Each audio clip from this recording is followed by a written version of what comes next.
trajo a colación Raúl es interesante sobre el tema de si era o no prudente hacer el ajuste salarial ahora para llegar con tranquilidad a la discusión eventual de una reforma fiscal integral. Estoy totalmente de acuerdo, o sea, hay que tener en cuenta que es que, además de eso, Raúl, es que correspondía ahora, a mediados de este año, el ajuste del salario porque, como dijimos, es bienal, es cada 2 años, y decir, mira, aguántenme unos meses más que no lo debo hacer ahora por esta situación, en medio de un brote de inflación, iba a ser cuesta arriba y tenía costo político para el gobierno. Yo lo entiendo eso perfectamente y por eso no critico la decisión del gobierno de hacerlo ahora. Ahora, ¿qué argumentábamos en aquel momento?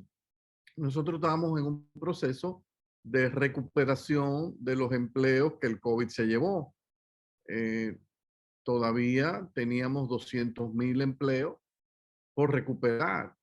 Entonces, ¿hasta qué punto la política de disminución poco más pronunciada del salario real, que se hubiese derivado de no hacer el ajuste en este momento, hubiese ayudado o no a la recuperación de esos empleos perdidos? Yo, en ese sentido, seguí mucho la línea de Janet Yellen en cuanto a la posición del gobierno de los Estados Unidos y de Jeremy Powell, el de la Fed, que dicen, mira, el objetivo fundamental ahora en esta coyuntura es uno solo, empleo, empleo y empleo. O sea, recuperar los empleos perdidos porque no hacemos nada con subir salarios si eso me puede dificultar a mí la recuperación. Yo no quiero decir con esto que la decisión que ha tomado el Comité Nacional de Salario, porque no tengo elementos de juicio para hacerlo, va a dificultar el proceso de recuperación. Lo que sí podría decir es que hubiese sido más fácil recuperarlo eh, si el ajuste salarial hubiese entrado en vigencia a principios del año que viene concomitantemente con la reforma fiscal. Ahora bien, estoy consciente que con un aumento de la inflación que eh, subió los nervios del gobierno, los preocupó, porque no hay duda de que cuando los precios comiencen a subir, los políticos y los gobiernos tienden a asustarse. Quizá el gobierno mismo no compra mucho la idea de que estos son aumentos transitorios, a pesar de que ya vimos que la inflación, la última tasa de inflación que publicó el Banco Central, ya la de junio, bajaba de 10.5 a 9.3 y es muy posible que la de julio se reduzca a 7.7, o sea que eh, venimos ahora en una escala ya donde las cosas comienzan de nuevo a tomar su lugar. Yo no sé si vamos a terminar en 4 o 5, pero me atrevería a decir que podemos terminar quizá con 1 o 2 puntos por encima de la inflación meta, que no estaría mal. Ya en una coyuntura como esa, las presiones inflacionarias cederían. Ahora, el gobierno, preocupado por este aumento de la inflación, decidió hacerlo ahora. Perfecto. Hay un tema que también habría que identificar, Raúl. En los datos de la seguridad social, yo tengo la impresión de que en el grupo de más de 151 empleados por empresa, caen la mayoría de los empleados de la administración pública que cotizan en la seguridad social. Entonces, ahí hay una buena cantidad de empleados. De los 1.250.000, yo me imagino que debe haber 300.000, 400.000 empleados de la administración pública. Hasta donde yo tengo entendido, esta resolución del Comité Nacional de Salarios no toca a los empleados públicos. O sea que para no meter un índice de presión en las cuentas fiscales, el Comité Nacional de Salarios no se mete ahí, pero yo lo que veo ahora, y es un tema también que tiene que ver con economía política, ¿qué planes tiene el gobierno para lidiar con eventuales presiones de empleados públicos que van a decir, bueno, ven acá, ¿por qué ahora tú no vas a ajustar el salario mínimo en la administración pública? Nosotros también estamos padeciendo los efectos de la presión inflacionaria. Nosotros no compramos nuestros alimentos en supermercados públicos destinados a empleados públicos, ni en colmados públicos destinados para empleados públicos. Nosotros tenemos que comprarlo donde compran los empleados privados. Entonces, ahí el gobierno va a tener que emplearse a fondo para articular una estrategia de convencimiento del por qué quizá en esta coyuntura se le hace difícil y por qué ellos han optado por ir haciendo los ajustes eh, por sectores dentro de la administración pública, médicos, policías, etcétera, cómo han ido a hacer justicia. Pues el caso de la justicia es terrible. O sea, si tú ves los salarios en la administración de justicia del país, son unos salarios incompatibles con la prédica que el gobierno aspira de tener una justicia realmente de calidad global. Entonces, todo esto va a venir. Entonces, pero nuestra sugerencia es que el gobierno articule desde ya una estrategia de convencimiento a los empleados públicos para que no se nos alboroten y quieran reclamar aumento de salario ahora que podrían poner presión adicional a la cuenta fiscal. Te dejo ahí. Sí, es muy válido y yo diría que el gran reto del gobierno es justamente esa danza, ¿no?, de la economía política. Si uno se imagina algo así como una recta en la que en el lado muy izquierdo están estos números negativos de inflación, como por ejemplo la inflación de ajo, de cebolla, que andan negativo 40%, un proceso deflacionario en esos alimentos. Y en el lado extremo a la derecha, aquellos bienes que tienen niveles de inflación más altos, como el aguacate o el pollo. Algunos de ellos tienen inflaciones de 40, 50%. Y lo comento porque el número total de inflación esconde dentro de ese promedio muchos detalles. Entonces, claramente uno puede ver en el imaginario de las redes o de las noticias cómo los productores, el lado, insisto, antagónico del empleador de ajo y cebolla, está protestando porque sus márgenes están viendo afectados. Pero por otro lado, el que va al supermercado, ciudadano de a pie y de no tan a pie y compra su aguacate y lo compra a 2 veces el precio de hace un año, también le protesta al gobierno. Entonces, el gobierno ahora tiene que decidir qué instrumento implementar para compensar a ambos, pero varios objetivos y pocos instrumentos, entonces resulta en una dificultad grave para poder administrar todo esto, ¿no? Entonces ahí ese juego, esa danza, como yo decía al principio, de economía política, que incluye qué hacer, cuándo hacerlo, cómo comunicarlo, se torna fundamental. Yo quiero insistir de que el qué hacer, tal como mencionó, de vamos a recuperar los salarios, está dándonos señales de qué le está importando más al gobierno y parecería que la paz social es un tema fundamental. Si fuera estrictamente empleo, como la ministra de Hacienda, la secretaria de Tesoro americana, Janet Yellen, mencionó, y no solo ellos, sino en general cómo la economía, cómo los hacedores de política en Estados Unidos lo visualizan, pues quizá la decisión hubiese sido postergada, porque sabemos que incrementos en el salario mínimo generan presiones sobre los márgenes en las empresas y por lo tanto las empresas tienen ahora un incentivo de emplear menos, postergando entonces la recuperación del empleo que mencionaba.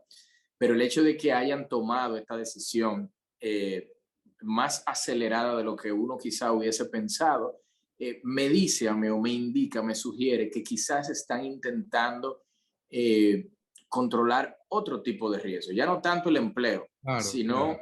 este tema de la paz social. ¿Por qué también podrían ver esto?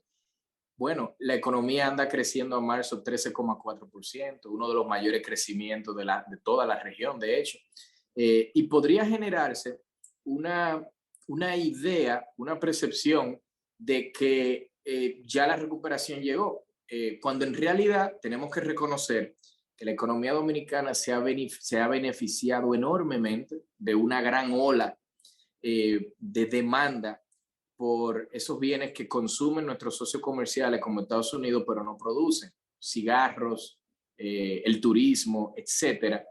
Justamente porque esas economías, particularmente Estados Unidos, están creciendo bastante. Ahora bien, el hecho de que la economía dominicana esté reflejando altas tasas de crecimiento, producto de esa demanda externa, no quiere decir que a nivel de la demanda doméstica ya se haya materializado una recuperación a ese mismo nivel. Quizá de forma más resumida, habría que pensar en que la reactivación económica y por consiguiente del empleo se está dando en República Dominicana a dos velocidades. Y aquellos sectores vinculados a la cadena de valor externa posiblemente sí se están recuperando más rápido, pero aquellos que están más vinculados a la cadena de valor doméstica y que son la mayoría, todavía, aunque ya se está reactivando, no ha retornado a niveles pre-COVID. Y de ahí lo importante que mencionaba, doctor, usted al principio, de que hay que continuar pensando en esa recuperación del empleo, pero con estos temas, insisto, de que el entorno cambió, Colombia generó un precedente complejo, tenemos, como diríamos un buen dominicano, nos están picando cerca los flies, ¿no? De que Cuba y Haití están ahora con esta crisis social. En el caso de Cuba, una bastante nueva y emergente, la de Haití, aunque ya la traía de hace un tiempo, se materializó un riesgo enorme. El primer asesinato de un jefe de Estado desde John F. Kennedy en el continente americano, algo bastante grave, ¿no?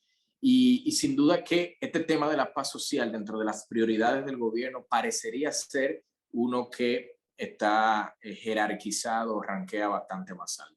Sí, definitivamente que ese aparentemente fue el motivo fundamental detrás de la presión que, sin lugar a duda, pudo haber hecho el gobierno para que el Comité Nacional de Salario se sentase y llegara a un acuerdo, fomentar un acuerdo entre trabajadores y empresarios. Nosotros debemos entender que esta fue una economía que todavía está afectada por la pandemia, pero fue golpeada duramente. Eso llevó a un despido transitorio de personal de muchas empresas, pero que en el ínterin muchas de esas empresas descubrieron, eh, gracias a este choque negativo, de que tenían espacios para mejoras en sus niveles de productividad. O sea, empresas que operaban con 500, con 1000 trabajadores, dijeron, pero mira, yo con 900 puedo mantener el mismo nivel de venta y puedo entonces aumentar mis niveles de beneficio. Soy ahora más productivo. Yo no voy a tratar de recontratar honestamente un personal que no necesito.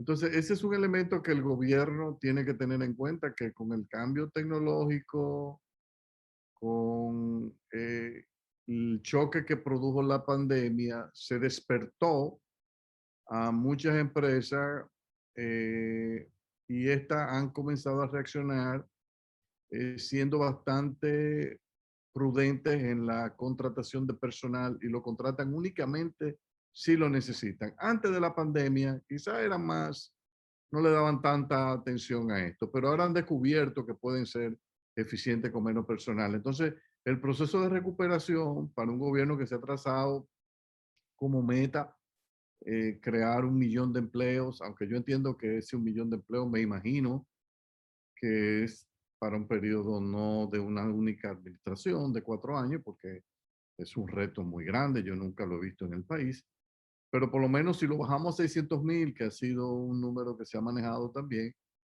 es difícil conseguirlo luego del impacto de una pandemia tan dura como esta. Yo entiendo que hay que privilegiar el empleo, pero al mismo tiempo soy sumamente consciente de que una cosa es lo que piensa el economista y otra cosa es lo que piensa el político. Y muchas veces el político tiene un olfato más allá del que puede tener un economista porque maneja más información.